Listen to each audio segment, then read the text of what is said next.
दोस्तों 2-4 दिन से आप लोग ये वीडियो जरूर देख रहे होंगे कि मोदी जी अपनी प्रेम कहानी बता रहे हैं। गोबर फेंकने के बहाने मुझसे मिलने आती थी गाइस, लेकिन मोहब्बत के दुश्मनों ने उसके घर के जानवर ही बचवा दिए थी। मैं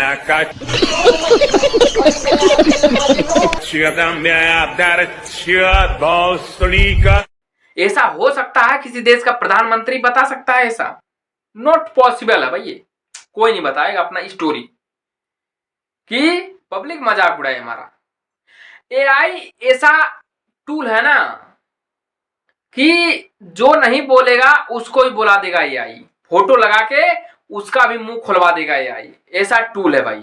बहुत ज्यादा एक टूल ने बहुत ज्यादा स्कैम में कई लोगों को फंसाया है। आप लोग को पता है रश्मिका बंदना के वीडियो वायरल हुआ था एक, इसमें किसी और का फोटो लगा के और वायरल कर दिया गया था। ये वही एआई टूल है, फंसाने का जरिया है दोस्तों, समझ रहे हो ना। आप लोग को पता है कई गाना वायरल हुआ था कि मोदी जी ये गाना गाए हैं और कई कई गाने मोदी जी तारीफ भी किए हैं। क्या वो सही में तारीफ किए हैं? ना ना ना ना ना, ये एआई टूल से तारीफ करवाया गया उनका, समझ रहे हो ना।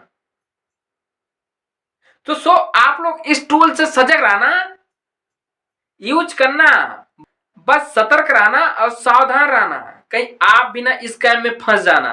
ठीक है, चलते हैं।